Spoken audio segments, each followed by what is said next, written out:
I am Margaret N. Windsor. I've been putting up here for a long time what's been happening to me. Fumes deliberately being used, the air conditioning heating on me. I'm allergic to chemicals, but as you can see, this last room they moved me to is probably the worst of all of them. I don't know. Probably the worst of all of them. I don't know. I'm going to show you my face. It's, Today is the 7th, or will be in the morning of February 2018.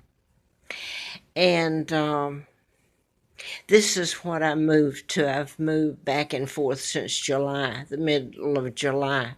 This is owned by the Patels and, by the Shaws, but the Patels and Shaws own all of these. A lot of the motels, at least the ones I can try to afford, I'm kept penniless. And I'm going to take this off. My eardrums are busted. The right one and the left is probably gone. I'm going to say this. This has been going on. I was in a political campaign, wrote a book, and found out about my kidnapping, and I'm telling you the truth here. I'm 79 years old.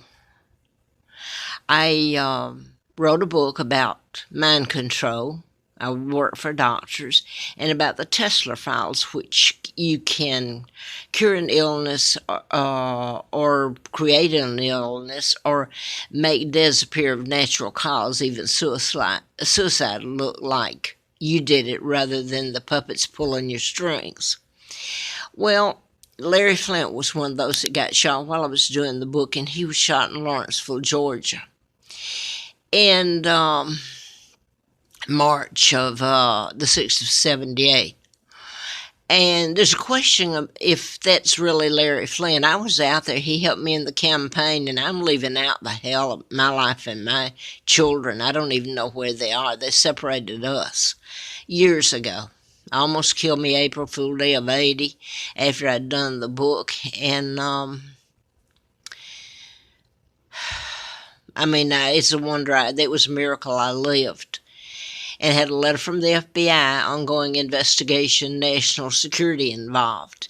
And I have a Hustler magazine that endorsed me. I was sent out there in the campaign, and I went out to Larry Flint's home twice in October of 83 because one of the doctors I wrote about, Congressman Larry McDonald, the KAL was shot down when it veered into airspace, and he was supposed to be on it. I understand, I've been told that the whole 260 plus were taken down, passengers died, to make it appear that he was dead. I do know this, and you can Google maybe this, but Nixon was on the plane, and he was taken off in Juneau, Alaska, so they knew it was going down, and Geraldo Rivera was on the plane. Anyway, I had written about him and the connection to Gene Stroke. Well, let me say I'd also written about the Center for Disease Control and some things that are so horrible. But one of the people that I had not met, Dr. Jonas Robicher, was head of law and psychiatry at Emory University.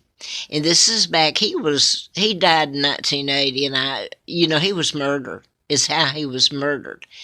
His last book, he had always published through, is that Knopf, and, but the last one that I think before he died was The Power of Psychiatry. He listed my cases in the last chapter of his book. He sent Jean Strokerman, she came to him for the law that was involved. She ends up getting killed at Larry McDonald, the hospital, Piedmont, in Dr. a psychiatrist, Hardiman's office.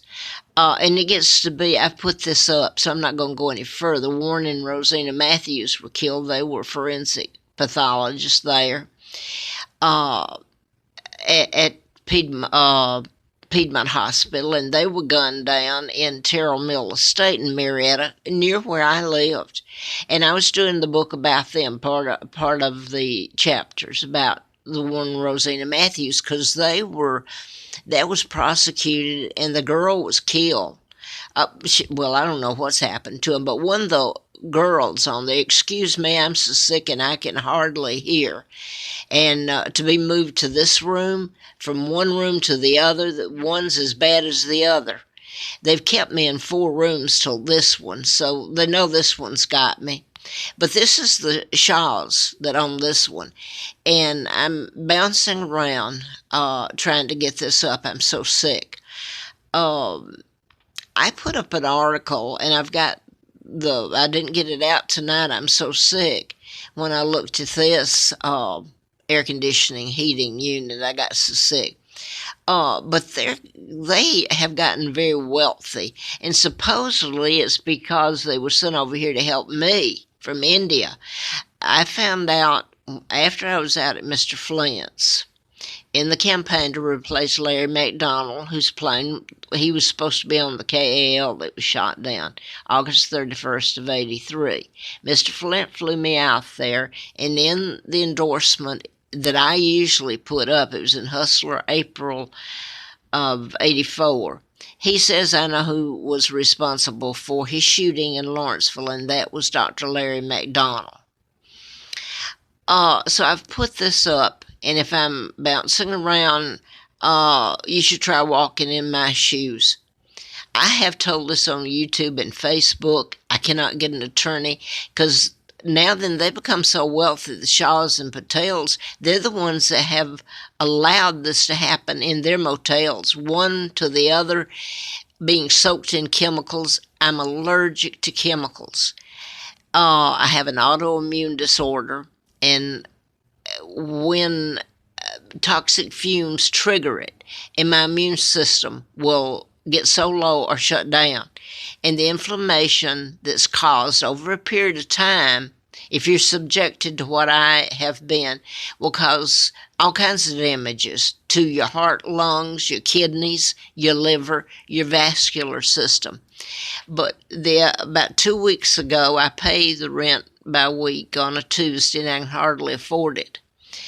It got so bad, I was in 110 up the hall, and they moved me from 110 across the hall to the handicap, or I moved myself most of the time, and I'm 79 years old, and none of this would have happened. If the law had worked for me, I cannot get an attorney, and it'll get so bad there, so they just run me from one room to the other, and I meet myself coming back because they've got toxic fumes put in it. And I've said this for a while, somebody better hope they don't get the room that was intended for me, because this is deliberate and cold-blooded. And the Patels, there was an article that a man who had seen my videos, he approached me. He drove an 18-wheeler, one of those real long trucks that says mail on the side, M-A-I-L. And he approached me, and he introduced himself and said, I've seen some of your videos, and did you know that he showed me a picture in one of the papers, Roanoke Valley, I think it says, is published once a month. And I had not seen it. Anyway, he showed it to me, and it's got all the up-to-up people here in Roanoke. I've been here since 1986. Everybody here knows who I am, who my father is. I was kidnapped and brought over here, and that's the reason the Shaws and Patels were sent over here to try to help me. And look what's happened to me. They own property up and down 81 and in Troutville, Roanoke, all over the place, and Charlottesville.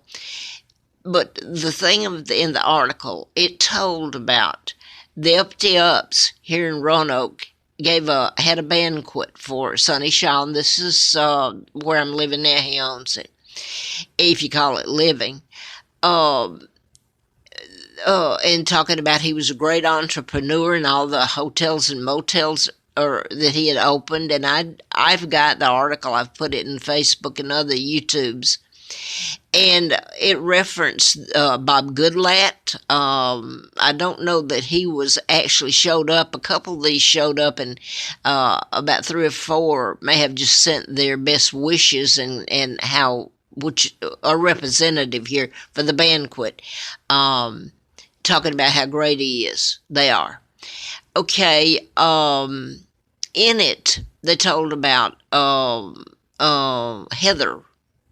I've forgotten her last name now, but she was supposed to be, and this is like about 6 years ago, that the paper, or 5 maybe, it was in the paper, and that she was his general manager over all of them. Well, I was brought here, run here, and a cab driver, I was fixing to go to the National Forest and try to camp. I was so sick from it all.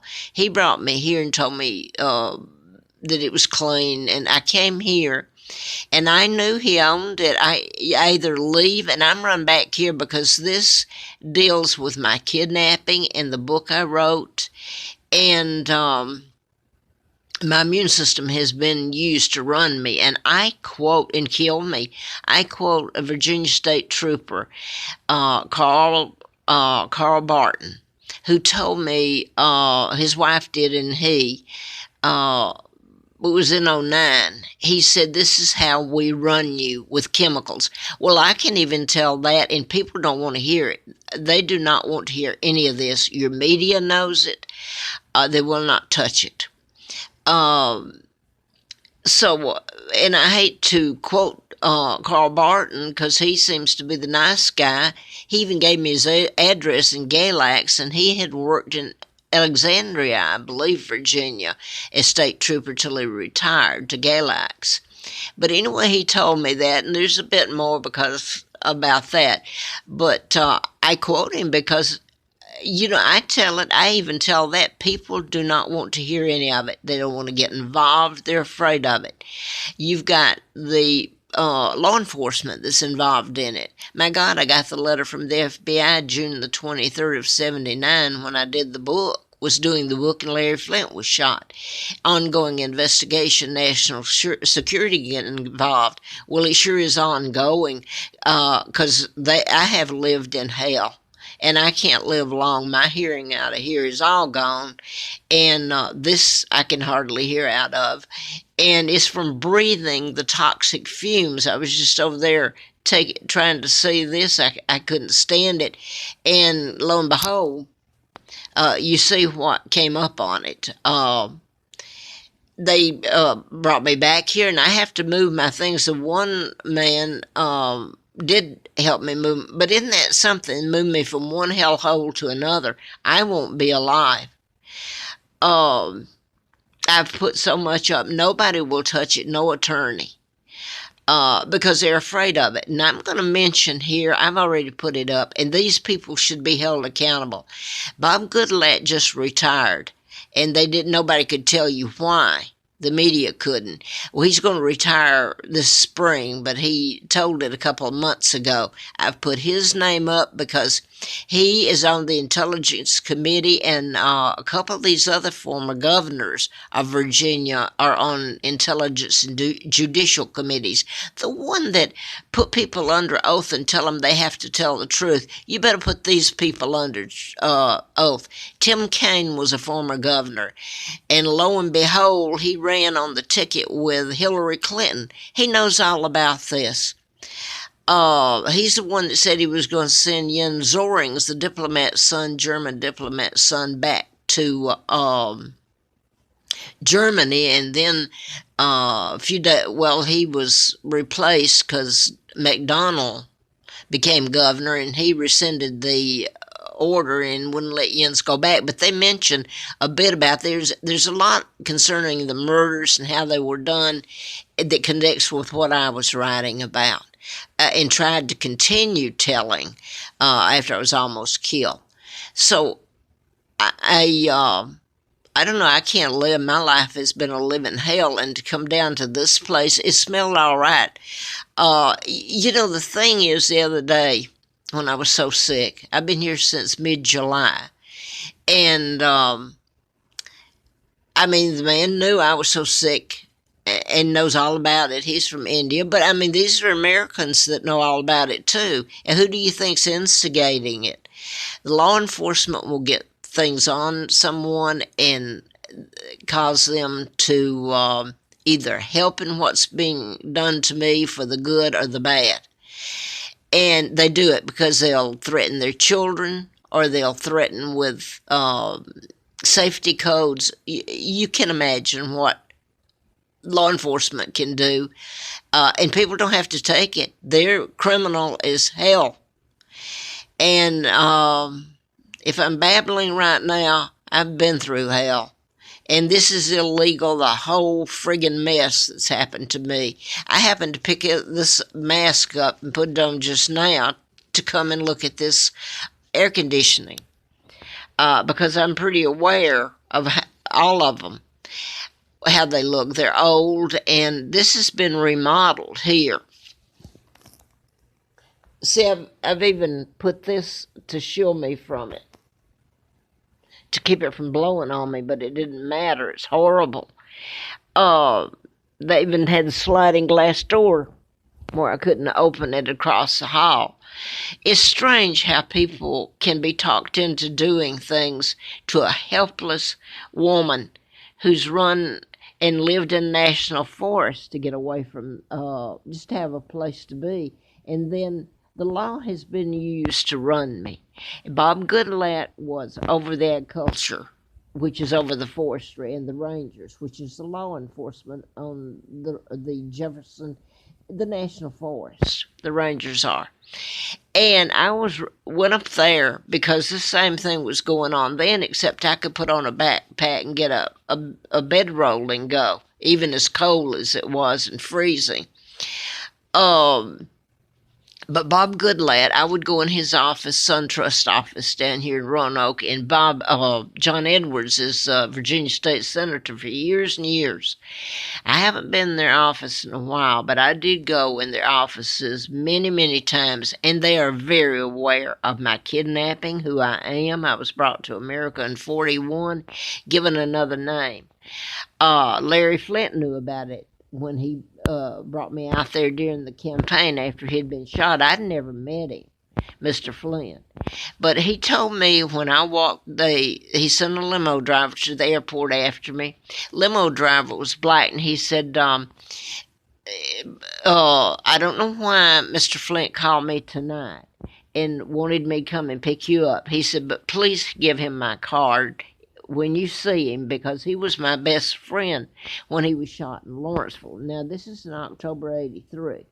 He said, I have not been able to reach him since. And I forgot it, quite frankly, but to give him the card, because I had never met Mr. Flint, but I knew he had been shot by a program shooter. It's the Tesla files. If you want to call it Manchurian Candidate, it's really the Tesla files that were stolen in 1930, and you can cure an illness, or you can create one, and just what I've told you. So you can imagine what that would do to the medical profession if the press were forced to tell it.